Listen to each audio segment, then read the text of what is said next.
রহমতের মাস, মাগফিরাতের মাস, নাজাতের মাস, ঠিক কিনা বলেন? আজকে সেই রমজান নিয়ে আমাদের কোনো প্রস্তুতি নাই। দুঃখের বিষয়, রমজান নিয়ে আমাদের কোনো প্রস্তুতি নাই। আর সাহাবায়ে কেরামের প্রস্তুতি ছিল, রমজান মাস আসার আগেই তারা ঘরগুলোকে পরিপাটি করতেন, বিছনাবাটিগুলো পরিপাটি করতেন, কিভাবে একটা মাস বেশি করে ইবাদত করা যায়। এই রহমতের মাস, মাগফিরাতের মাস, নাজাতের মাস আমাদের দরজায় কোরআন আসতেছে। সাবধান মুসলমান, সাবধান যুবক, এই রমজান মাসে প্রত্যেকটা যুবককে 30টা রোজা রাখতে হবে, ঠিক কিনা বলেন? যেই কোরআনুল কারীমের তেলাওয়াত করলাম, সকাল সন্ধ্যায় কোরআন তেলাওয়াত করতে হবে। রাজি আছেন? আজকে ঘরে যায় ফরমান জারি করবেন, সাবধান, রমজান মাসে রোজা না রাখলে ঘরের মধ্যে দিনের বেলা কোনো রান্না বান্না হবে না। শুধু শিশু বাচ্চারা ছাড়া প্রত্যেককে রোজা রাখতে হবে। এই ফরমান জারি করতে পারবেন তো ইনশাআল্লাহ? মুসলমান, রহমত, মাগফিরাত, নাজাত আল্লাহ আমাদেরকে কেন দিয়েছেন জানেন?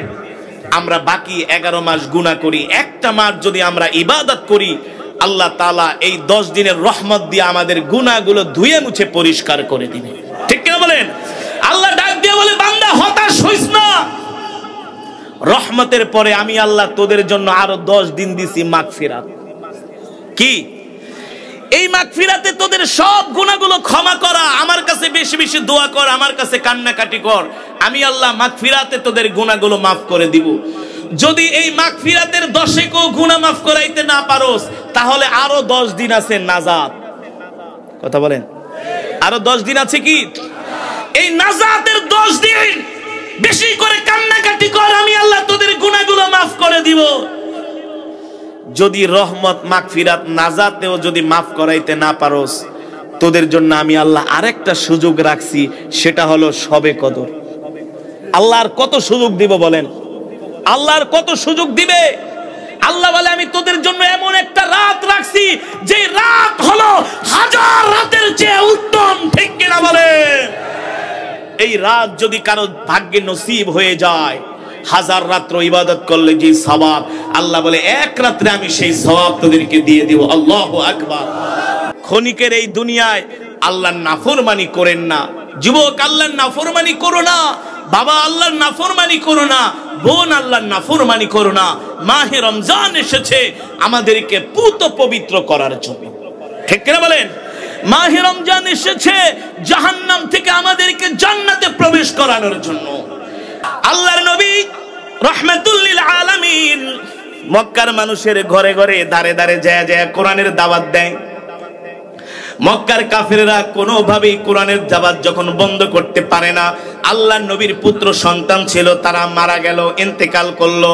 ইন্তেকাল করার পরে আবু জেহেল বাড়িতে বাড়িতে, দোকানে দোকানে যেয়ে যে মক্কার মানুষদেরকে বলে, এ মক্কার মানুষেরা এদিকে আসো, মুহাম্মদকে নিয়ে তোমরা মাথা ঘামাঘামি করো না, মুহাম্মদকে নিয়ে আর টেনশন করো না, চিন্তা করো না।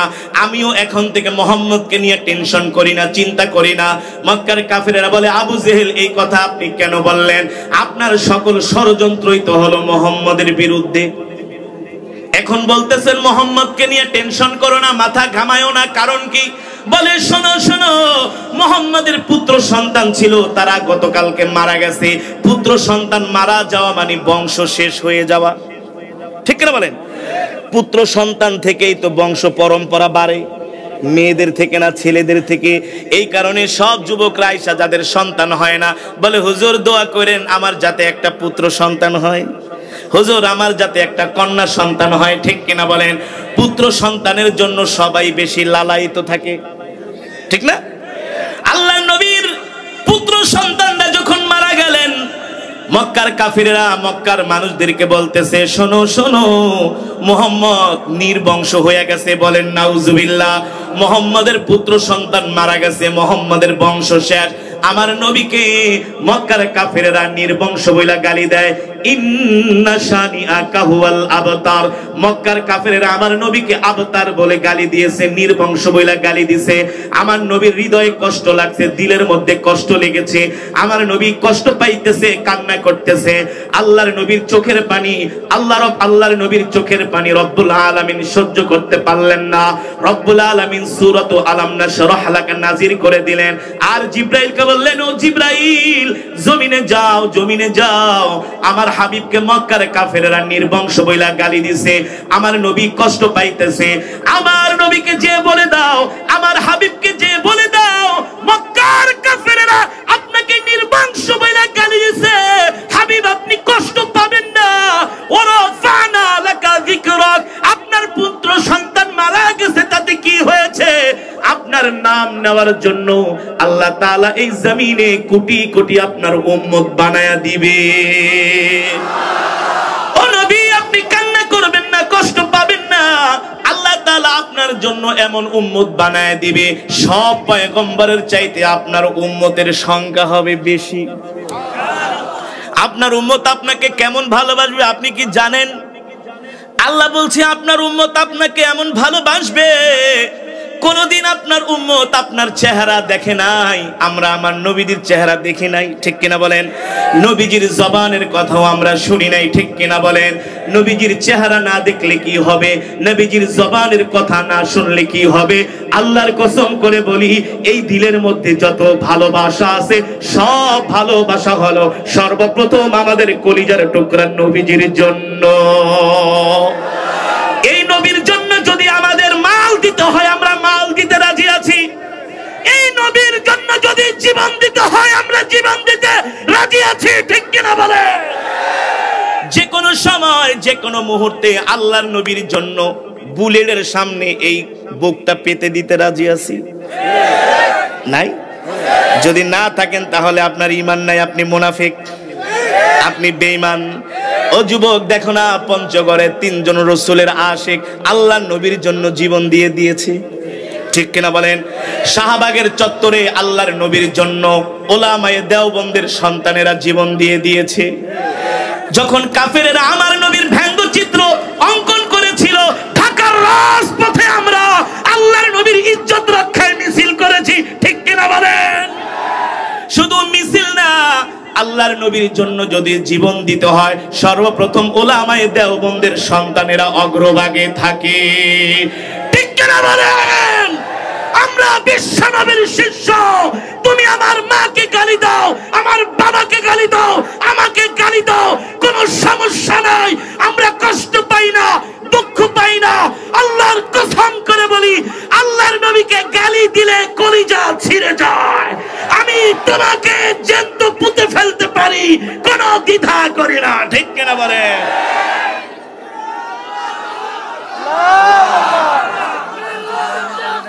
আল্লাহু আকবার, আল্লাহু আকবার, বিশ্বনবী মুস্তাফা, আমার নবী তোমার নবী। মুসলমান, আল্লাহ রাব্বুল আলামিন কোরআনের মধ্যে বলছেন, লাকাদ জাআকুম রাসূলুম মিন আনফুসিকুম আজিজুন আলাইহি মা আনিতুম হারিসুন আলাইকুম বিল মুমিনিনা রাউফুর রহিম। আল্লাহ রাব্বুল আলামিন বলেন, হে দুনিয়ার মানুষ, আমি তোমাদের মধ্য থেকে তোমাদের জন্য এমন একজন রাসূল পাঠাইছি, তোমরা যদি কষ্ট পাও, তোমাদের রাসূলও কষ্ট পায়। আমরা কষ্ট পাইলে আমাদের নবীও কষ্ট পায়, ঠিক কিনা বলেন? এই নবী আমাদের জন্য তায়েফের ময়দানে আল্লাহ তাআলার কাছে দোয়া করেছেন, ঠিক কিনা বলেন? এমনকি আমার নবী আল্লাহ তাআলার কাছে দরখাস্ত করেছেন, আল্লাহ, আপনি যেই দিন বিচারকের আসনে বসবেন, আমার অনুমতি ছাড়া আমার একটা উম্মতকেও জাহান্নামে ফেলতে পারবেন না। সুবহানাল্লাহ বলেন। এ যুবক, সেই নবীকে তুমি ভালোবাসো না? তোমার চেহারার মধ্যে তাকাইলে সেই নবীর সুন্নত পাওয়া যায় না, তোমার শরীরের মধ্যে তাকাইলে মেসি আর রোনাল্ডোর গেঞ্জি পাওয়া যায়। তুমি রাত 3টা পর্যন্ত আর্জেন্টিনা ব্রাজিলের খেলা দেখা মিছিল করো, আল্লাহর নবীর ইজ্জত রক্ষায় তো তোমাকে কোনোদিন রাজপথে মিছিল করতে দেখলাম না, ঠিক কিনা বলেন? তাহলে তুমি কেমন আশেক হইলা?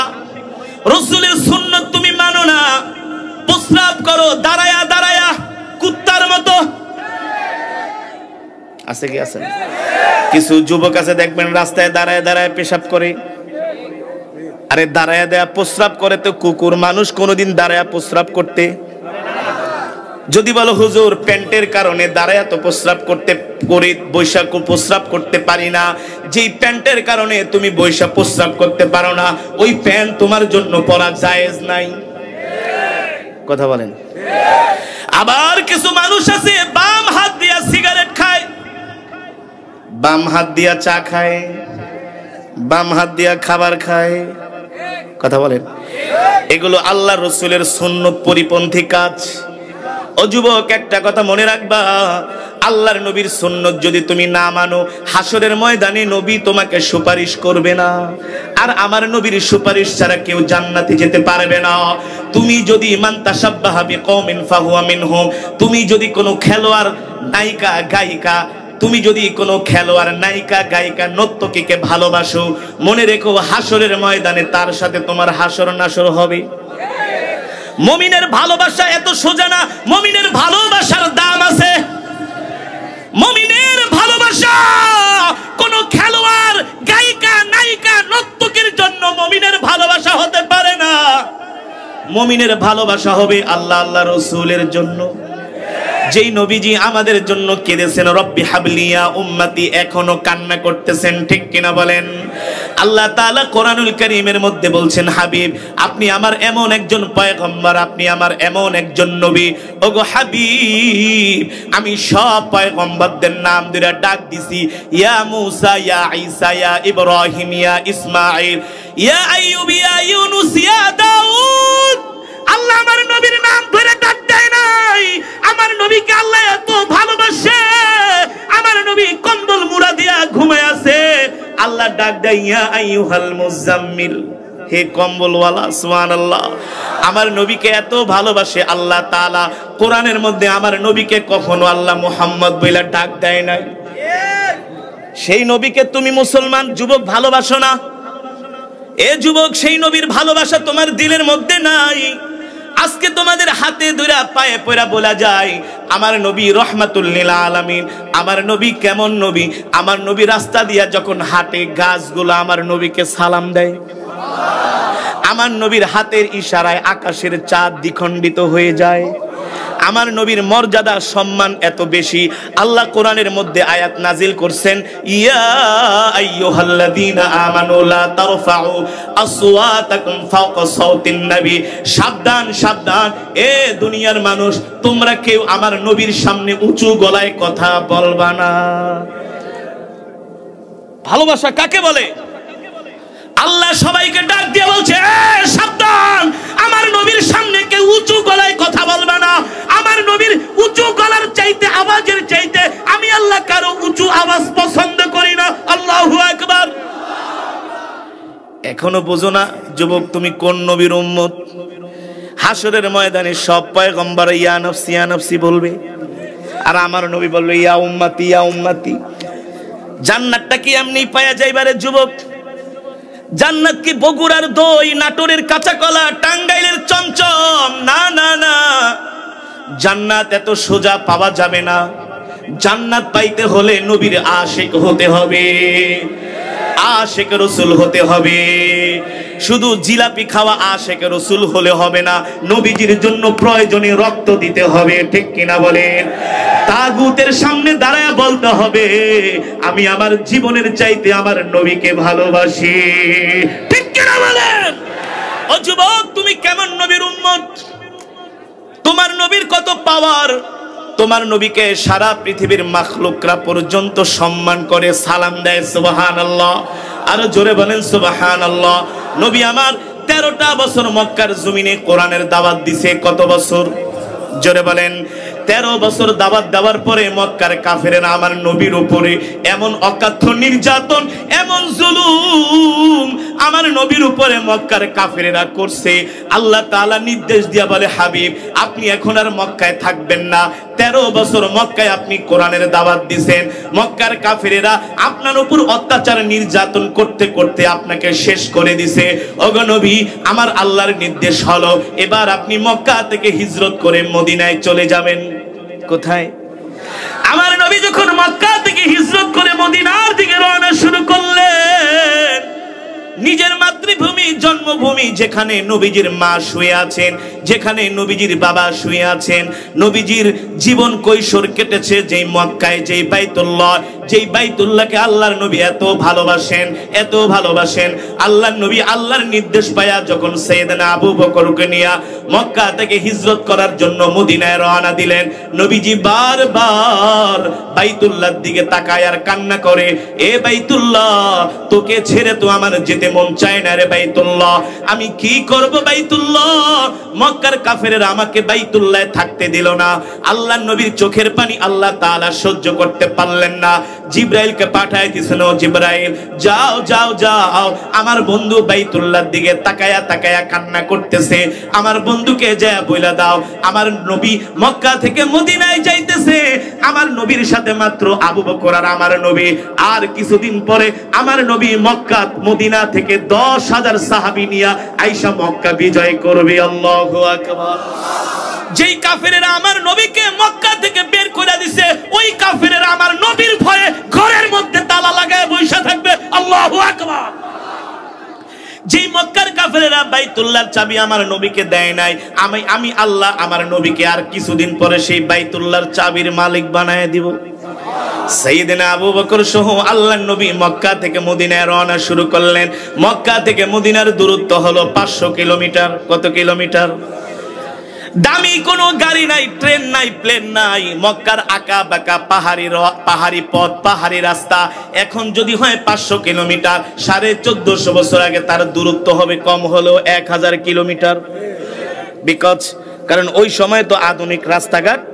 নবীজি পাহাড়ের আঁকা বাঁকা মরুভূমি জঙ্গল পার হয়ে নবীজি মক্কা থেকে মদিনায় গেছেন। 1, 2, 3 দিনের সফর না রে বাবা। কোন বর্ণনায় আসছে 40 দিন লেগেছে, কোন বর্ণনায় আসছে 15 দিন লেগেছে। নবী আমার এত কষ্ট করে করে মক্কা থেকে হিজরত করে মদিনার দিকে রওনা শুরু করলেন। নবীজি হাঁটতেছেন, ঘোড়াও হাঁটতেছে, হাঁটতে হাঁটতে ঘোড়া ক্লান্ত হয়ে গেল। 1 দিন, 2 দিন, 3 দিন, 4 দিন, 5 দিন, 1 সপ্তাহ যাওয়ার পরে যখন খাবার শেষ হয়ে গেল, পানি শেষ হয়ে গেল, 2-3 দিন পর্যন্ত আল্লাহর নবী কিছু খায় না, সাইয়েদনা আবু বকরও কিছু খায় না, খাবার শেষ হয়ে গেছে। যে ঘোড়া বাহনের উপরে নবীজি চড়ে চড়ে মদিনার দিকে যাচ্ছিলেন, সেই ঘোড়াও ক্লান্ত হয়ে গেছে। সামনের দিকে আর ঘোড়া পা বাড়াতে পারে না। আল্লাহর নবী ঘোড়ার পিঠ থেকে নেমে গেলেন। আর ঘোড়া ডাক দিয়া বলেন, ওগো আল্লাহর নবী, আপনি আমার পিঠ থেকে নামবেন না, আপনি হলেন রহমাতুল লিল আলামিন।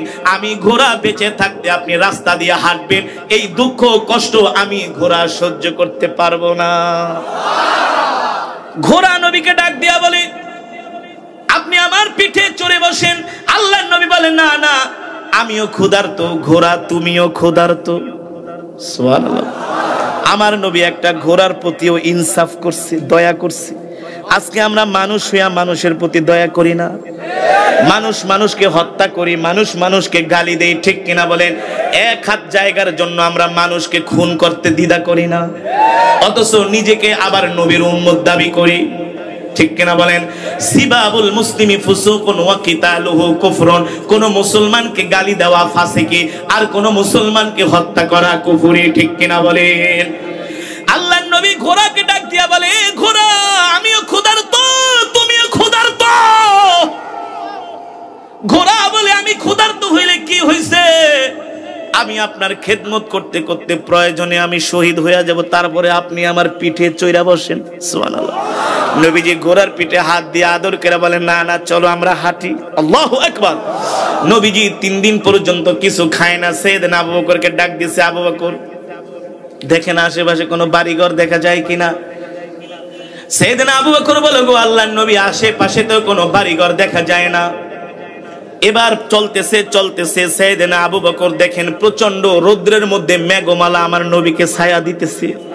আমার নবীর গায়ে রৌদ্রের আলো লাগে না, আকাশের মেঘ আমার নবীকে ছায়া দেয়। দুপুর বেলা মরুভূমির পাথরগুলো গরম হয়ে গেছে। নবীজি যখন পাথরের উপরে পাড়া দেয়, আল্লাহর নবীর বরকতে ওই পাথরগুলো তুলার মতো নরম হয়ে যায়। রহমাতুল লিল আলামিন ডাক দিয়া বলে, পাথর রে, কারণ কি আমার পায়ের নিচে পড়লেই তুলার মতো নরম হয়ে যাও। পাথরের জবান খুলে গেছে। পাথর ডাক দিয়া বলে, আল্লাহর নবী, কেন তুলার মতো নরম হব না? আপনার পায়ের নিচে তো আমি পাথর শক্ত থাকতে পারি না। আপনি তো শুধু মানুষের নবী না, আপনি আমাদেরও নবী। সাদিস শাজারু নাতাকাল হাজারু শাক্কাল কমারু বিইশারাতিহি। আল্লাহু আকবার।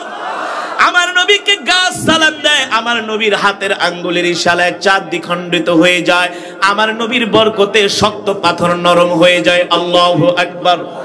এবার হাঁটতেছে হাঁটতেছে হাঁটতেছে, সাইয়েদনা আবু বকর একটু সামনে আগায় তাকায়, দেখে একটা বাড়ির মতো দেখা যায়। আল্লাহর নবীকে ডাক দিয়া বলে, গো আল্লাহর নবী, উনজুর ইলাল আমাম, সামনের দিকে একটু তাকায় দেখেন, একটা বাড়ির মতো দেখা যায়, একটা বাড়ির মতো দেখা যায়। নবীজি তাকায়া যখন একটা বাড়ির মতো দেখলেন, নবীজি একটা মুস্কি হাসি দিয়া বললেন, আবু বকর চলেন চলেন, ওই বাড়িতে যাই আমরা কিছুক্ষণ বিশ্রাম নিব, একটু পানি পান করব, যদি ওদের কাছে কোনো খাবার থাকে আমরা একটু খাবার গ্রহণ করে বিশ্রাম করে আবার যখন রোদ কমে যাবে তখন আবার আমরা মদিনার দিকে রওনা শুরু করব। সাইয়েদনা আবু বকর সহ আল্লাহর নবী হাঁটতে হাঁটতে হাঁটতে হাঁটতে প্রচন্ড রৌদ্রের মধ্যে ওই বাড়ির কাছে যা পৌঁছালেন। দেখেন মরুভূমির মধ্যে ছোট্ট একটা কুঠুরি, ছোট্ট একটা ঘর, ভিতর থেকে ঘরের দরজাটা নক করা, ভিতর থেকে ঘরের দরজা নক করা।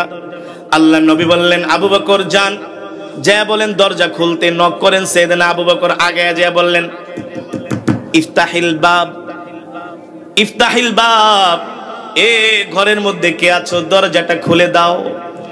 একবার দুইবার তিনবার ডাকার পরে কোনো আওয়াজ আসে না। চতুর্থবারের মতো যখন ডাক দিল, ইফতাহিল বাব, দরজাটা খুলে দাও। ভিতর থেকে আওয়াজ আসলে, কে গো তোমরা, কোত্থেকে তোমরা আসছো?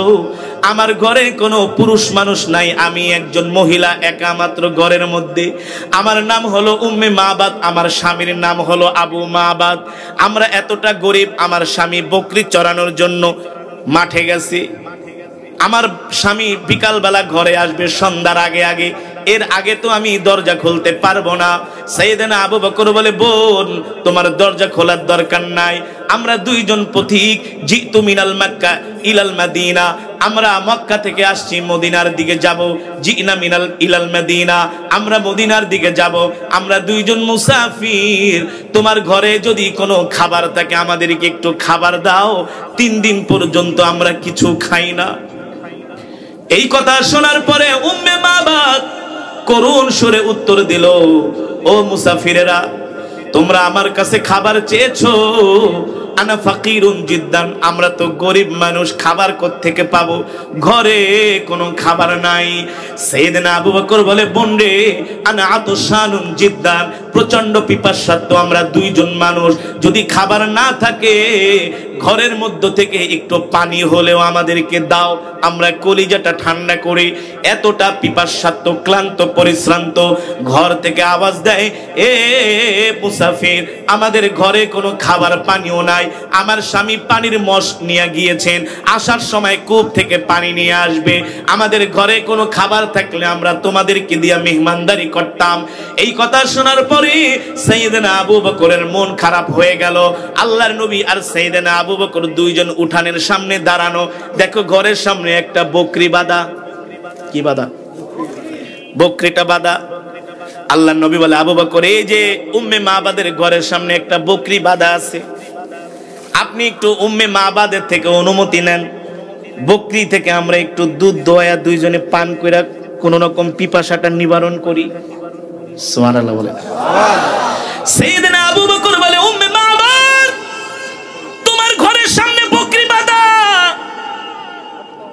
আমাদেরকে অনুমতি দাও, তোমার বকরি থেকে আমরা একটু দুধ দোয়া দুইজনে খাই, দুইজনে পান করি। উম্মে মাবাদ বলে, মুসাফিরেরা শোনো, আমার ঘরের সামনে তুমি যে বকরি দেখতেছো, এই বকরিটা হলো অসুস্থ, এই বকরিটা হাঁটতে পারে না, চলতে পারে না, দুধ দিবে কোত্থেকে? আল্লাহর নবী বলে, আবু বকর কি বলছে? রহমাতুল্লিল আলামিন, বকরি নাকি অসুস্থ, হাঁটতে চলতে পারে না, দুধ দিবে কোত্থেকে? আল্লাহর নবী বলে, আবু বকর বকরি হাঁটতে পারুক চলতে না পারুক এটা ওর আর জানার বিষয় না, শুধু অনুমতিটা আনেন। কি আনেন? এবার আবু বকর বলে, বোন তুমি শুধু অনুমতি দাও, দুধ দোয়ানোর দায়িত্ব আমাদের। এবার মহিলা মনে মনে একটু রাগ করছে, এতবার বলতেছি অসুস্থ বকরি হাঁটতে পারে না, দুধ দেবে কোত্থেকে? একটু রাগ হয় না? দ্বিতীয়বার বলার পরে সাইয়েদনা আবু বকর বলে, শুধু অনুমতি দাও, দুধ দোয়ানোর দায়িত্ব আমাদের।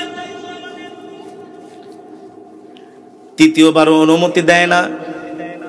আমরা হইলে কি করতাম? কি করতাম? আরে কি তোর অনুমতি, আগে জবাই কর, খায়া আগে জীবন বাঁচাই।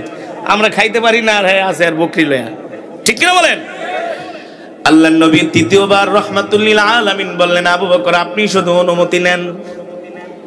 তৃতীয়বার যখন অনুমতি নেওয়ার জন্য সাইয়েদনা আবু বকর ঘরের দরজায় নক করলেন, উম্মে মাবাদ একটু রাগান্ত হয়ে বলল, ঠিক আছে যাও, দুধ দয়া পারলে তোমরা পান করো। এই কথা বলার পরে উম্মে মাবাদ মনে মনে ভাবে, হায় রে, কারা আমার সাথে এত সুন্দর করে বিনয়ের সাথে কথা বলতেছে। এই মরুভূমির মধ্যে দুইজন যুবক আর আমি একা মহিলা, তারা চাইলে তো আমার থেকে অনুমতি না নিলেও পারতো। ঠিক কিনা বলেন? কে এত সুন্দর কথা বলে, এত সুন্দর আচরণ? উম্মে মাবাদের মনের মধ্যে একটু কৌতূহল সৃষ্টি হলো। উম্মে মাবাদ একটু ঘরের দরজা খুইলা তাকায় দেখলেন তার বাড়ির উঠানে দুইজন মানুষ দাঁড়ানো। একজন যুবক। উম্মে মাবাদ বলে, এত সুন্দর চেহারার মানুষ আমি আজ পর্যন্ত কোনোদিন দেখি নাই। আল্লাহু আকবার। হায় রে, ওই যুবকের চেহারার দিকে তাকায় মনে হলো আমার বাড়িতে কোনো মানুষ আসে নাই, মনে হয় আমার বাড়িতে আকাশের চাঁদ উদিত হয়েছে। আরে তুমি দেখবা কোত্থেকে, তিনি তো রাহমাতুল লিল আলামিন। ঠিক কিনা বলে? উম্মে মাবাদ বলে, আমি ওই যুবকের চেহারার দিকে তাকায়া আর নজর ফিরাইতে পারি না। এখন তো দুধ দোয়ামো, অনুমতি দেওয়া তো দূরের কথা, বলতেছি বাবা পুরা পারলে বকরি খায়া ফেলা। এত সুন্দর চেহারা, এত সুন্দর হাত, এত সুন্দর কান, এত সুন্দর চোখ। আল্লাহু আকবার। উম্মে মাবাদ বলে, আমি দেখতেছি আমার বাড়ি থেকে জান্নাতের খুশবু বের হচ্ছে। আর জোরে বলেন সুবহানাল্লাহ। এবার আল্লাহর নবী বলে, আবু বকর উম্মে মাবাদকে বলো একটা দুধ দোয়ানোর জন্য একটা পাত্র দিতে। সাইয়েদনা আবু বকর ডাক দিয়ে বলে, উম্মে মাবাদ একটা পাত্র দাও। প্রথম উম্মে মাবাদ ছোট একটা পাত্র দিলেন। আল্লাহর নবী বলে, ছোট পাত্রে হবে না, বড় পাত্র আনো। এবার উম্মে মাবাদ ঘর থেকে একটা বড় পাত্র দিলেন। আল্লাহর নবী দুধের পাত্রটা নিয়ে বকরির সামনে যাইতে দেরি, বকরি আমার নবীকে দেখা দাঁড়ায় গেলেন আর বললেন, আসসালামু আলাইকা ইয়া রাসূলুল্লাহ। আল্লাহু আকবার। আল্লাহর নবী ডাক দিয়া বলে, বকরি সালাম দিলা, কারণ কি? বলে, কেন সালাম দিব না? আপনি মনে করছেন আমি আপনাকে চিনি নাই? আপনাকে আমি চিনে ফেলেছি। আপনি শুধু মানুষের নবী না, আপনি আমাদেরও নবী। ওয়ামা আরসালনাকা ইল্লা রাহমাতাল লিল আলামিন। ঠিক কিনা বলেন? আল্লাহ তাআলা সমগ্র বিশ্বের জন্য, সমস্ত প্রাণীর জন্য নবী করে আল্লাহ আমার নবীকে দুনিয়াতে পাঠাইছেন। আমার নবী শুধু মানুষের নবী না, আমার নবী কুল কায়নাতের নবী। এবার নবীজি দুধের পাত্র নিয়ে বকরির কাছে গেলেন। অসুস্থ বকরি বলে, গো আল্লাহর নবী, আল্লাহর কসম করে বলে আমি ছিলাম অসুস্থ, হাঁটতে পারি না, চলতে পারি না। আপনাকে দেখার সাথে সাথে আমি বকরি সুস্থ হয়ে গেছি। এবার উম্মে মাবাদ ঘর থেকে তাকায় দেখে বকরি নবীজির সাথে কথা বলতেছে আর হাসতেছে। বকরি ডাক দিয়া বলে, ওগো আল্লাহর নবী, অনেকদিন পরে আপনাকে পেয়েছি, মনের দুঃখগুলো সব আপনার কাছেই বলতে পারি, কারণ আপনি আমার নবী। আল্লাহু আকবার। বকরির সাথে আল্লাহর নবী এতটা আপন হইয়া কথা বলতেছে, বকরি হাসতেছে আর বলে, ওগো আল্লাহর নবী, আপনাকে না দেখলে মনে হয় আমি কোনোদিন সুস্থ হইতাম না। দেখেন, আমার মাকে ঘাস খাওয়ানোর জন্য মরুভূমিতে নিয়ে যায়, আমার মাকে খাবারের জন্য মরুভূমিতে নিয়ে যায়। আমি অসুস্থ, হাঁটতে পারি না, এই কারণে আমাকে নিয়ে যায় না, আমি খাবারে কষ্ট পাই, কিন্তু আপনাকে দেখার পরে আমি সুস্থ হয়ে গেছি। আল্লাহু আকবার। নবীজি ডাক দেয়, বকরি এদিকে আসো। আমি তোমার থেকে দুধ দোয়াই আমরা দুইজনে দুধ পান করব। এই কথা বলতে বকরি তার দুইটা পা দুই দিকে যখন ছেড়িয়ে দিলেন আর বললেন, ওগো আল্লাহর নবী, নেন আপনি আমার থেকে দুধ দোয়ান। আল্লাহর নবী বিসমিল্লাহ বলে বকরির ওই স্তনের মধ্যে হাত দিলেন, সাথে সাথে বকরির স্তনটা দুধে ভরপুর হয়ে গেল। আল্লাহর নবী এবার নিজের বরকতি হাত দিয়া দুধ দোয়াইতেছেন। বকরি থেকে দুধ দহন করতে এক পাত্র দুধ হয়ে গেল। এবার আল্লাহর নবী দুধ যখন দোয়ানো শেষ, সাইয়েদনা আবু বকরকে ডাক দিয়া বলেন, ইয়া আবা বকর ইশরাব, এ আবু বকর তুমি পান করো। সাইয়েদনা আবু বকর বলে, না আল্লাহর নবী আপনি আগে পান করেন। আল্লাহর নবী বলে, না আপনি আগে পান করেন। নবীজি তার নিজের হাত মোবারক দিয়ে সাইয়েদনা আবু বকরকে দুধ পান করায় দিলেন। এবার নবীজিও নিজে দুধ পান করলেন। দুধ পান করার পরে আল্লাহর পয়গম্বর সাইয়েদনা আবু বকরকে বলে, আবু বকর দেখেন দুধের অবস্থা কি। সাইয়েদনা আবু বকর বলেন, ওগো আল্লাহর নবী, আল্লাহর কসম করে বলি, যেমন দুধ তেমন আছে, এক ফোঁটাও পাত্র থেকে দুধ কমে নাই। আরে কমবে কিভাবে? আমার নবী তো বরকতের নবী, ঠিক কিনা বলেন? বদরের যুদ্ধে যখন সাহাবীরা যুদ্ধ করার জন্য বদরের প্রান্তরে গেলেন, আল্লাহর নবীর সাহাবীরা যখন যেখানে তাবু গাড়লেন, ওই পাশের মধ্যে একটা পানির কূপ ছিল। কিসের কূপ? ওই পাশে একটা পানির কূপ ছিল। ওই কূপটা এখনো আছে, যাকে বলা হয় বীরে লোহা। ওই পানির কূপটার পানি হলো লবণাক্ত পানি। সাহাবীরা আয়েশা বললেন, ওগো আল্লাহর নবী, এই কূপের পানি তো লবণাক্ত, এই পানি তো আমরা পান করতে পারবো না। যদি আমাদের জন্য একটা সুপেয় পানির কূপ থাকতো, আমাদের জন্য যুদ্ধ করতে সুবিধা হতো। আল্লাহর নবী রাহমাতুল্লিল আলামিন কূপের কাছে যায় শুধু একটু থুতু আল্লাহর নবী কূপের দিকে নিক্ষেপ করলেন, সাথে সাথে লবণাক্ত পানি মিষ্টি হয়ে গেছে। আজও পর্যন্ত এই কূপ আছে। আল্লাহর নবীকে নিয়ে চাচা আবু তালেব সেই 1450 বছর আগে মক্কা থেকে সিরিয়ায় ব্যবসা করার জন্য যাচ্ছেন। মক্কা থেকে সিরিয়ার দূরত্ব হলো 1500 কিলোমিটার। যখন জর্দানের একেবারে সীমান্ত এলাকার কাছে গেলেন, আল্লাহর নবী একটু অসুস্থ হয়ে গেলেন। চাচা আবু তালিব মনে মনে ভাবলেন, ভাতিজাকে একটু রেস্ট করানো দরকার, একটু বিশ্রাম করানো দরকার। কিন্তু রেস্ট কোথায় করবে, বিশ্রাম কোথায় করবে? মরুভূমির মধ্যে তো বড় কোনো গাছ নাই, ছাওয়া দেয়। চাচা আবু তালিব আল্লাহর নবীকে একটা মৃত গাছের কাছে নিয়ে গেলেন, যেই গাছটা একেবারে মরে ঘুনে ধরে গিয়েছে, কোনো ডালপালা কিছুই নাই। আল্লাহর নবীকে নিয়ে ওই মৃত গাছের নিচে যখন বসাইলেন, সাথে সাথে আল্লাহর নবীর বরকতে ওই গাছ জীবিত হয়ে গেছে। আজও পর্যন্ত ওই গাছ আছে। সুবহানাল্লাহ বলেন। সেই গাছকে বলা হয় সাহাবী গাছ। সেই গাছকে বলা হয়, ও মুসলমান, আল্লাহর নবীর এমন মুজিজা, দিনকে দিন রাতকে রাত যদি বলি শেষ হবে না, ঠিক কিনা বলেন?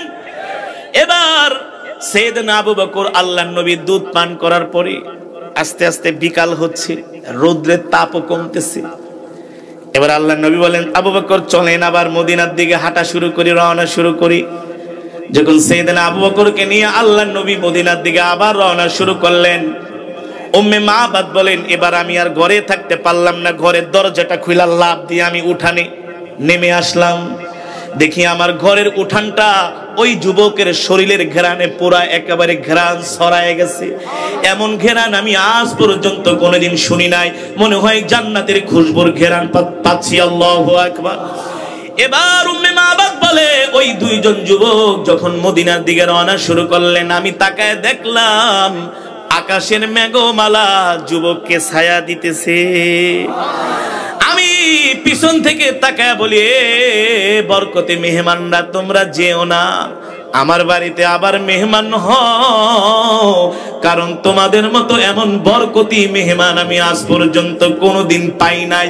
আরে পাবা কোত্থেকে? তিনি তো হলেন রহমাতুল লিল আলামিন, ঠিক কিনা বলেন? এবার বিকাল হয়ে গেছে। উম্মে মাবাদের স্বামী আবু মাবাদ বকরি চড়ায়া সন্ধ্যার আগে বাড়িতে আসছে। সন্ধ্যার আগে বাড়িতে ঢোকার সাথে সাথে উম্মে মাবাদকে ডাক দেয়, উম্মে মাবাদ দাও, এদিকে আসো। ব্যাপার কি? আজকে বাড়ির মধ্যে জানি কেমন ঘেরান পাইতেছি, এমন ঘেরান আমি আজ পর্যন্ত কোনোদিন পাই নাই। উম্মে মাবাদ ডাক দিয়ে বলে, স্বামী গো, শুধু ঘেরানই না, আসেন, আরো অনেক কারবার ঘটে গেছে, আরো আশ্চর্য ঘটনা ঘটছে, আসেন আসেন। এবার উম্মে আবু মাবাদ ঘরে ঢুকছে, ঢোকার পরে দেখে এক পাত্র দুধ, এক পাত্র। কিরে বেটি, দুধ পালি কই থেকে, কে দুধ দিয়ে গেল? বলে আসেন, শুধু দুধ না, দেখেন আপনার বকরির দিকে তাকায়া, দেখে অসুস্থ বকরি হাসতেছে আর খেলতেছে। আর জোরে বলেন সুবহানাল্লাহ। আবু মাবাদ বলে ঘটনা কি? বলে স্বামী, আপনি যখন সকালবেলা বকরি নিয়ে ঘাস খাওয়ানোর জন্য মাঠে গেছেন, ঠিক ভর দুপুরে আমাদের বাড়িতে দুইজন লোক আসছে, একজন যুবক। স্বামী বিশ্বাস করেন, এত সুন্দর চেহারা, এত সুন্দর চেহারা, তার চেহারা দেখে আমি আর নজর ফিরাইতে পারি নাই। স্বামী গো, মনে হয়েছে আমাদের বাড়িতে পূর্ণিমার চাঁদ উদিত হয়েছে।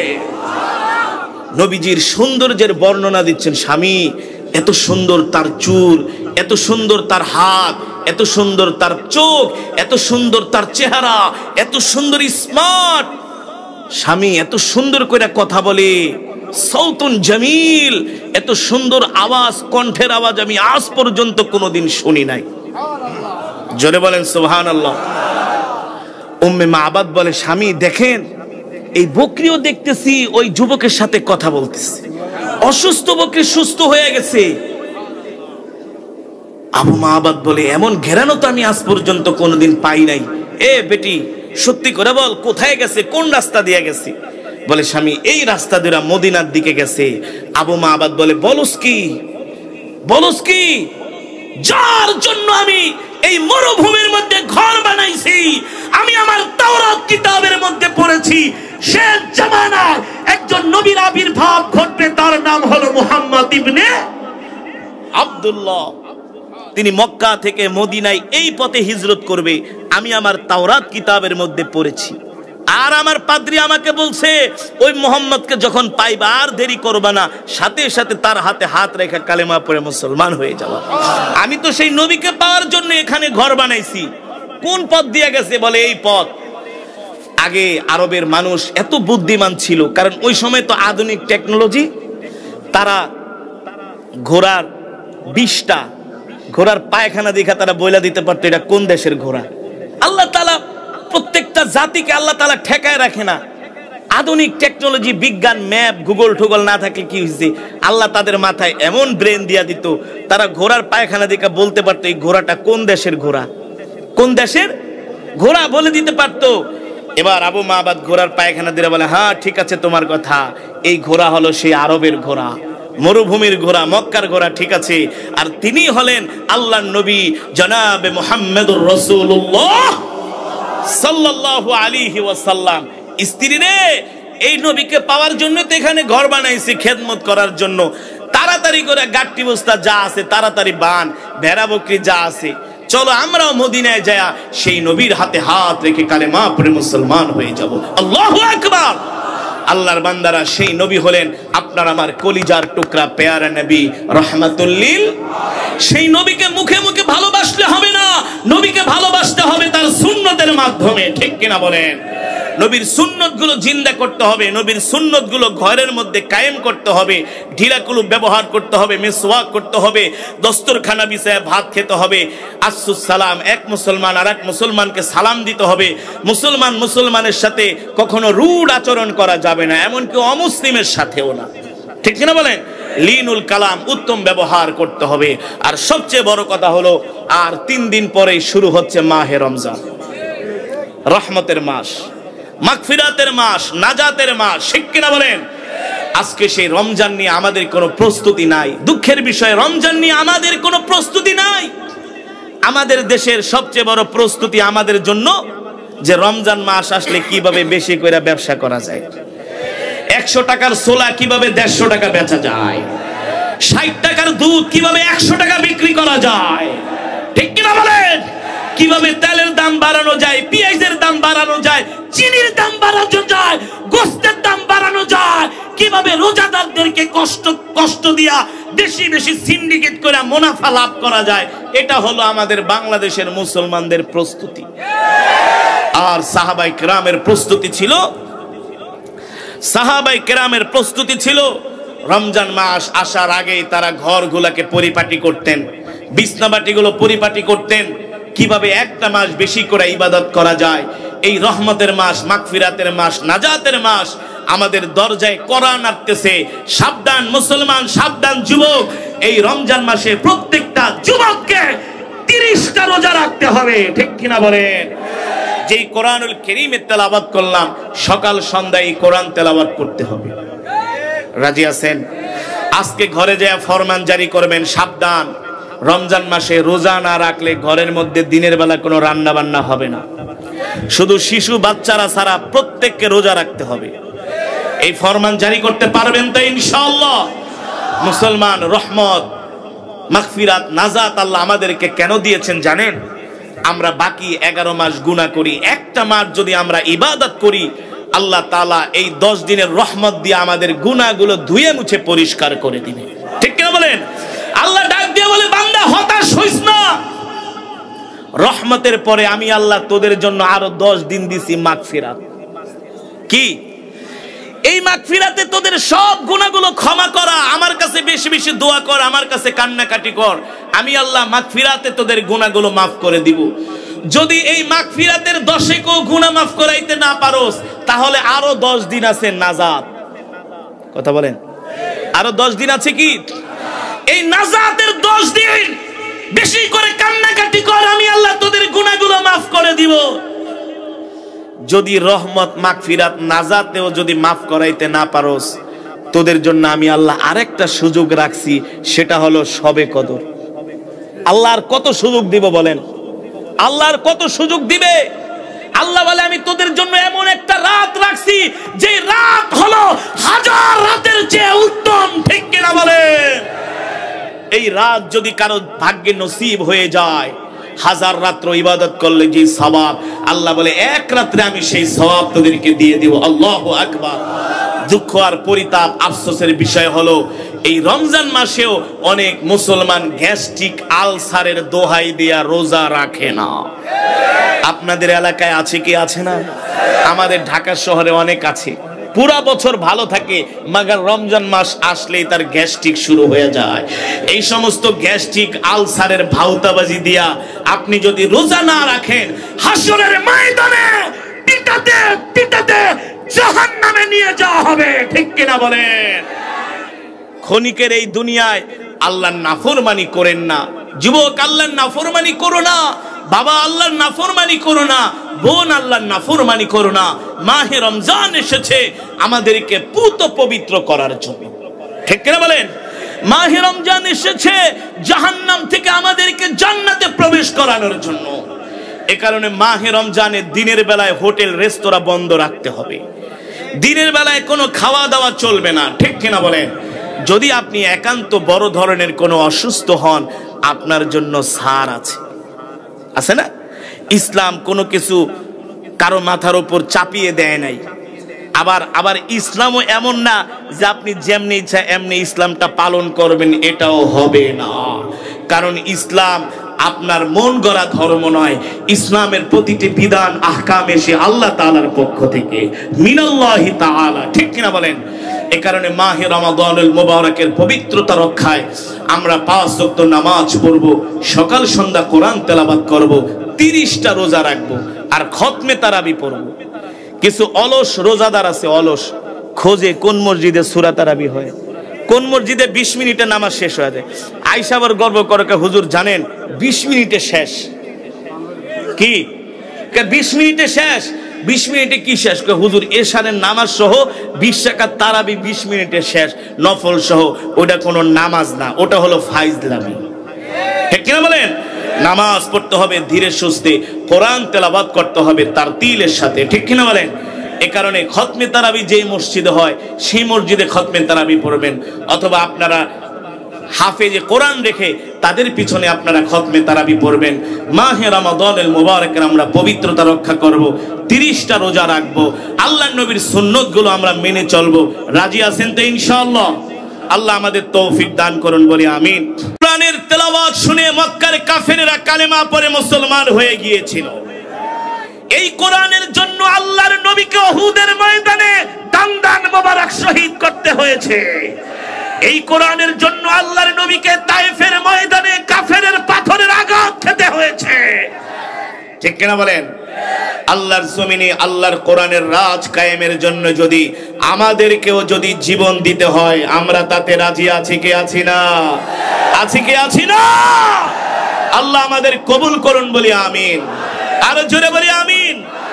মুসলমান, আজকে আপনাদের সামনে এমন একটা বিষয় নিয়ে আলোচনা করব যেটা প্রত্যেকটা কালেমাওয়ালা মুসলমানের জীবনে অতীব গুরুত্বপূর্ণ, ঠিক কিনা বলেন?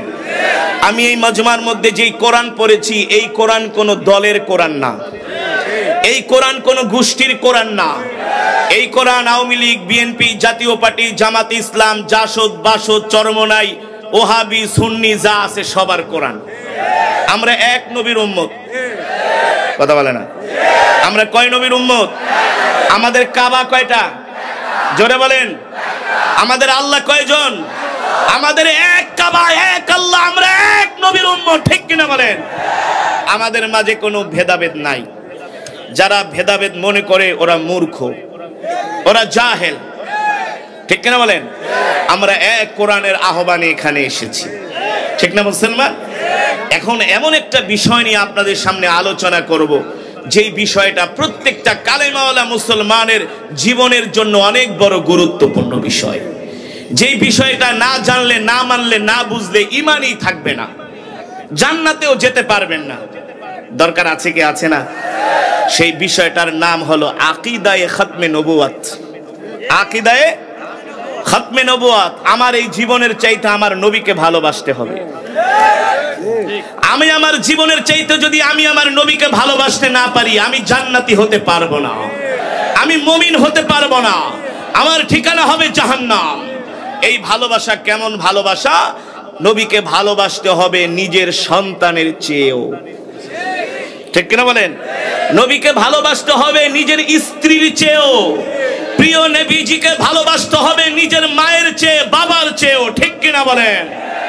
আল্লাহ তাআলা পৃথিবীর জমিনে যতগুলো পয়গম্বর পাঠিয়েছেন, কারো উপাধি আল্লাহ দিয়েছেন আদম সফিউল্লাহ, ইব্রাহিম খলিলুল্লাহ, ঈসা রূহুল্লাহ, ঠিক কিনা বলেন? প্রত্যেকটা পয়গম্বরকে আল্লাহ উপাধি দিয়েছেন মুসা কালিমুল্লাহ, কিন্তু আমার নবীর উপাধি আল্লাহ দিয়েছেন হাবিবুল্লাহ। আল্লাহু আকবার। হাবিবুল্লাহ মানে আল্লাহর বন্ধু। কার বন্ধু? আল্লাহ তাআলা ডাক দিয়া বলে, হাবিব, যত পয়গম্বর পাঠাইছি সবাই আইসা আমার সাথে দোস্তি করছে, বন্ধুত্ব করছে, আর আমি আল্লাহ স্বয়ং নিজে আগ বাড়ায়া আপনার সাথে বন্ধুত্ব করেছি। আপনি হলেন আমার হাবিব। আল্লাহু আকবার। সেই নবীর সম্বন্ধে আল্লাহ তাআলা কোরআনের আয়াত নাজিল করছেন, কুল ইন কুনতুম তুহিব্বুনাল্লাহ ফাত্তাবিউনি ইউহিব্বুকুমুল্লাহ ওয়া ইয়াগফির লাকুম যুনুবাকুম ওয়াল্লাহু গফুরুর রহিম। আল্লাহু আকবার। আল্লাহ তাআলা বলতেছেন, হাবিব, দুনিয়ার মানুষদেরকে বলে দেন, দুনিয়ার মানুষ যদি আমাকে পেতে চায়, আমি আল্লাহকে পেতে চায়, তাহলে সর্বপ্রথম আমার নবীকে ভালোবাসতে হবে। নবীজিকে ভালো না বাসলে আল্লাহ তাআলাকে পাওয়া যাবে, ঠিক কিনা বলেন? আল্লাহকে পাওয়ার মাধ্যম হলো আমাদের কলিজার টুকরা নবী রাহমাতুল লিল। ও মুসলমান, আমার নবী, আপনার নবী, কলিজার টুকরা নবী, প্যারা নবী, ইমামুল আম্বিয়া, সাইয়্যিদুল মুরসালিন, খাতামুন নবিয়্যিন। আমার নবী হলো পৃথিবীর শ্রেষ্ঠ পয়গম্বর, সমস্ত নবীদের সরদার, ঠিক কিনা বলেন? সমস্ত নবীদের ইমাম। আল্লাহু আকবার। সেই নবীর উম্মত হতে পেরে আমরা খুশি নাকি বেজার? জোরে বলি আলহামদুলিল্লাহ। মুসলমান, এই পৃথিবীর জমিনে কত রাজা এলো, কত বাদশাহ এলো, কত নেতা এসেছে, ঠিক কিনা বলেন? কত প্রতাপশালী রাজা বাদশারা এই পৃথিবীর জমিনে আসছে। পৃথিবীর রাজা বাদশারা মারা যায়, তাদের কথা মানুষ মনে রাখে? ভুলে যায়, ঠিক কিনা বলেন? কিন্তু আপনার আমার নবী, কলিজার টুকরা নবী, সেই 1450 বছর আগে মক্কার জমিনে আসছে, ঠিক কিনা বলেন? সেই 1450 বছর আগে মক্কার জমিনে আমার নবী আসছে। আমার নবীকে ভুলে যাওয়া তো দূরের কথা,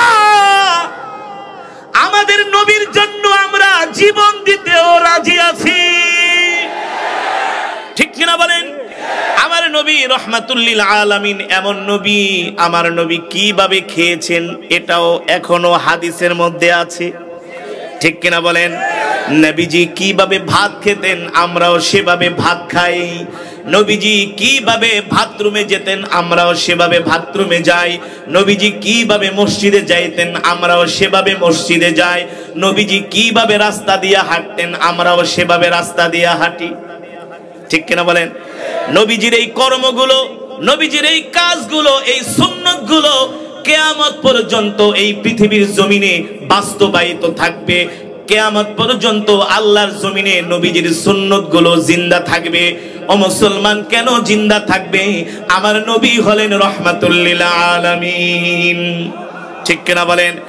আমার নবী শুধু মানুষের নবী না, আমার নবী গাছের নবী, আমার নবী মাছের নবী, আমার নবী হরিণের নবী, আমার নবী খেজুর গাছের নবী। আল্লাহ কোরআনের মধ্যে বলছেন, ওয়ামা আরসালনাকা ইল্লা রাহমাতাল লিল আলামিন। আল্লাহু আকবার। আল্লাহ তাআলা বলে, হাবিব আমি আল্লাহ আপনাকে সমগ্র বিশ্ববাসীর জন্য নবী কইরা পাঠাইছি। আল্লাহর নবী মক্কার জমিনে কোরআনের দাওয়াত দেয়, মক্কার কাফেরেরা কোরআনের দাওয়াত গ্রহণ করে না, কোরআনের বিরোধিতা করে। আমার নবীকে মক্কার কাফেরেরা গালি দেয়, বলেন নাউজুবিল্লাহ। আমার নবীকে বলে, ইয়া মুহাম্মদ আনতা কাযযাব, তুমি হলো একটা মিথ্যাবাদী, বলেন নাউজুবিল্লাহ। মক্কার কাফেররা বলে, ইয়া মুহাম্মদ তুমি হলো একটা জাদুকর, আনতা সাহির। আমার নবীকে মক্কার কাফেররা জাদুকর বলে গালি দিয়েছে, শায়ের, কবি বলে গালি দিয়েছে। আমার আল্লাহ বলে, নবী মক্কার কাফেরদের কথায় আপনি মন খারাপ করবেন না। মক্কার কাফেররা আপনাকে বলে মিথ্যাবাদী, আর আমি বলতেছি আপনি হলেন ইন্নাকা লাআলা খুলুকিন আযীম। আল্লাহু আকবার। আপনার চরিত্র হলো সর্বশ্রেষ্ঠ চরিত্র, আপনি সর্বশ্রেষ্ঠ চরিত্রের উপরে প্রতিষ্ঠিত, ঠিক কিনা বলেন? ও মুসলমান, মক্কার কাফেররা আমার নবীকে যখন কোনোভাবে দমায়া রাখতে পারে না, মিথ্যা মামলা দিয়া, হামলা দিয়া 144 দ্বারা জারি করে যখন কোরআনের দাওয়াত মক্কার কাফেররা বন্ধ করতে পারে না, আমার নবী কোরআন তেলাওয়াত করে। আর মক্কার কাফের আবু জেহেল, আবুল আহাব, উতবা, সাইবারা মক্কার যুবকদেরকে, শিশুদেরকে ডাক দিয়া বলে, ওয়াকালাল্লাযীনা কাফারু লা তাসমাউ লিহাদাল কুরআন, এ শোনো শোনো, মুহাম্মদ যখন কোরআন তেলাওয়াত করবে তখন তোমরা আশেপাশে জোরে জোরে চিল্লায় চিল্লায় তোমরা কথা বলবা, আওয়াজ করবা, যাতে করে মুহাম্মাদের কোরআনের আওয়াজ যাতে বাইরে যেতে না পারে, বলেন নাউজুবিল্লাহ। আল্লাহ রাব্বুল আলামিন ডাক দিয়া বলে, হাবিব আপনি মন খারাপ করবেন না, কষ্ট পাবেন না। ইউরিদুনা লিইউতফিউ নূরাল্লাহি বিআফওয়াহিহিম ওয়াল্লাহু মুতিম্মু নূরিহি ওয়ালাউ কারিহাল কাফিরুন। মক্কার কাফেররা কোরআনের দাওয়াত পছন্দ করে না, কোরআনের দাওয়াত গ্রহণ করে না, তাতে আমার আল্লাহর কিছু যায় আসে না। তারা যতই কোরআনের বিরোধিতা করুক না কেন, মক্কার কাফেররা কোরআনের দাওয়াত বন্ধ করতে পারবে? পেরেছে? জোরে বলেন, পেরেছে? মক্কার কাফেররা কোরআনের দাওয়াত বন্ধ করতে পারে নাই, তার মানে এই পৃথিবীর জমিনে কোরআনের দাওয়াত কেউ বন্ধ করতে পারবে না। যে কোরআনের দাওয়াত বন্ধ করতে আসবে, কোরআনের বিরুদ্ধে কথা বলবে, আলেমদের বিরুদ্ধে কথা বলবে, আল্লাহ তাদের ধ্বংস করে দিবে। পৃথিবীর ইতিহাস খুঁজে দেখো, আজ পর্যন্ত কোরআনের বিরুদ্ধে কথা বলে, ইসলামের বিরুদ্ধে কথা বলে কেউ টিকতে পারে? পারছে? ইসলাম ছিল, ইসলাম আছে, ইসলাম। গত এক সপ্তাহ আগেও খ্রিস্টানদের একজন ধর্মীয় নেতা, আমেরিকার শীর্ষ পাদ্রী, তার নাম হলো ফাদার হিলারিয়ন হ্যাগি। এই হ্যাগি হাতে কালেমা পড়ে মুসলমান হয়ে গেছে। খ্রিস্টানদের শীর্ষ পাদ্রী, শীর্ষ পাদ্রী বোঝেন তো? আমাদের আলেমদের কেউ শীর্ষ আলেম যদি অন্য ধর্ম গ্রহণ করে, হিন্দু খ্রিস্টান ধর্ম, তাহলে আমাদের আর মান সম্মান থাকে? ঠিক আমেরিকার একজন শীর্ষ পাদ্রী, যাকে সারা পৃথিবীর খ্রিস্টানরা সম্মান করে, শ্রদ্ধা করে, ধর্মীয় নেতা মানে এমন একজন খ্রিস্টান নেতা, তার নাম হলো ফাদার হিলারিয়ন হ্যাগি। গত এক সপ্তাহ আগে কালেমা পড়ে মুসলমান হয়ে গেছে। সাংবাদিকরা জিজ্ঞেস করেছে, আপনি একজন খ্রিস্টানদের ধর্মীয় নেতা, শীর্ষ নেতা, আপনি কেন কালেমা পড়ে মুসলমান হইলেন? আপনি কেন ইসলাম ধর্ম গ্রহণ করলেন? খ্রিস্টানদের ধর্মীয় নেতা ফাদার হিলারিয়ন হ্যাগি বলেছে, শোনো শোনো, আজ থেকে 20 বছর আগ থেকে আমি আল্লাহর কোরআন রিসার্চ করতেছি, মুহাম্মদ সাল্লাল্লাহু আলাইহি সাল্লামের জীবনী আমি গবেষণা করেছি। আমি দেখেছি মুহাম্মদ সাল্লাল্লাহু আলাইহি সাল্লাম হলো এই পৃথিবীর জমিনে শ্রেষ্ঠ পয়গম্বর, শ্রেষ্ঠ মানুষ। আর আল্লাহর কোরআন হলো সত্য কোরআন। ঠিক কি না বলেন? তোমরা যারা নাস্তিক, মুরতাদ, বাম রাম আছো, তোমরা যতই ষড়যন্ত্র করো না কেন, আল্লাহর কোরআনের দাওয়াতকে তোমরা বন্ধ করতে পারো নাই, পারবাও না। পারবাও? আল্লাহর নবী রাহমাতুল লিল আলামিন মক্কার মানুষের ঘরে ঘরে দাঁড়ে দাঁড়ে যায় যায় কোরআনের দাওয়াত দেয়। এবার আপনাদেরকে নিয়ে আমি আমার কলিজার টুকরা পেয়ারা নবীজির শানে একটা নাতে রাসূল গাইব। আমরা সকলেই মিলে আমরা নবীজির শানে একটা নাতে রাসূল গাইব। রাজি আছেন ইনশাআল্লাহ? মনে বড় আশা ছিল যাব মদিনায়, সালাম আমি করব গিয়ে। বাংলাদেশে এখন হজ নিয়েও ব্যবসা শুরু হয়ে গেছে। বাংলাদেশে এতদিন মানুষ ৩-৪ লাখ টাকা হইলে হজে যেতে পারত, এখন বিমান কোম্পানিরা সিন্ডিকেট কইরা, মানে বাংলাদেশের মানুষ আমরা এত খারাপ হয়ে গেছে, আল্লাহর ঘর হজটা নিয়ে এখন আমরা ব্যবসা শুরু করে দিছি। এখন হজে গেলে আপনার 7 লক্ষ টাকা লাগবে, এটা কোনো মধ্যবিত্তের পক্ষে এখন সম্ভব না। ঠিক না বলেন? এখন মনে বড় আশা ছিল এই গজল গাওয়া ছাড়া আমাদের আর উপায় নেই। ঠিক না বলেন? আমরা দোয়া করি যাতে করে হজের এই খরচটা কমায় দেয়। যারা নীতি নির্ধারক আছেন, আল্লাহ তাআলা তাদের অন্তরটা যাতে নরম করে দেয়, ব্যবসা বাণিজ্যের চিন্তা না কইরা যাতে এদেশের মুসলমানদেরকে আল্লাহর ঘর দেখানোর সুযোগ করে দেয়, বলি আমিন। আসুন সেই প্যারা নবীজির মহব্বতে আমরা একসাথে একটা নাত রাসূল গাইব ইনশাআল্লাহ। তারপরে আমার পরিবেশনা, তারপরে আমার বয়ান শেষ হয়ে যাবে। আজকের মাহফিলে যিনি প্রধান অতিথি, তিনি এসে ইনশাআল্লাহ আপনাদেরকে নিয়ে মোনাজাত দিবে। আমরা সকলে একসাথে গাইব। মনে বড় আশা ছিল যাব মদিনায়, সালাম আমি করব গিয়ে। মনে বড় আশা ছিল যাব মদিনায়। সবার গাইতে হবে, আওয়াজ করে বুঝাইতে হবে যে আপনি রসুলের আশিক, আশিকের রসুল। ঠিক কিনা বলেন? আমরা প্রিয় নবীজিকে জীবনে চাইতে ভালোবাসি। আসুন একসাথে নবীজির শানে নাতে রাসূল গাইব। মনে বড় আশা ছিল যাব মদিনায়, সালাম আমি করব গিয়ে, সালাম আমি করব গিয়ে নবীজির রওজায়। সবাই মনে বড় আশা ছিল যাব মদিনায়, মনে বড় আশা ছিল যাব মদিনায়। আরব সাগর পারি দিব নাই কো আমার তোরি, পাখি নয় তো উড়ে যাব ডানাতে ভর করি। আশায় আছে সম্বল নাই, আশায় আছে সম্বল নাই, করি কি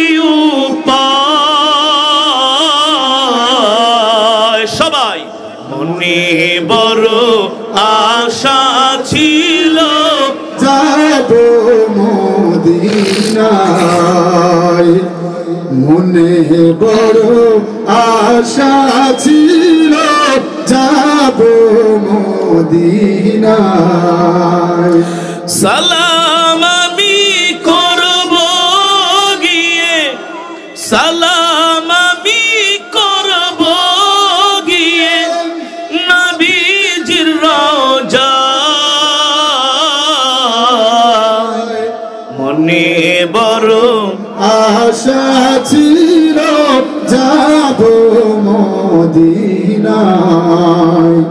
মনে বড় আশা ছিল যাব মদিনায়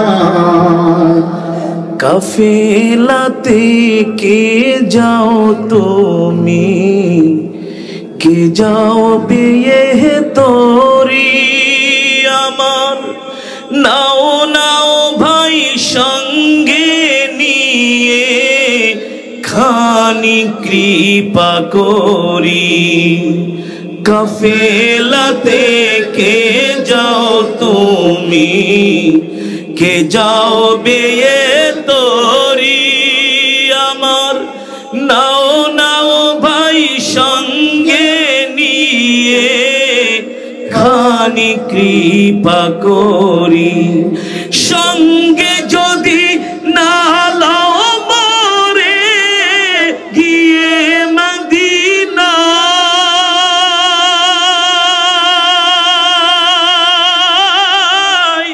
এই গরিবের সালাম দিও মদিনার বাদশাহ সঙ্গে যদি না লাও মরে গিয়ে মদিনা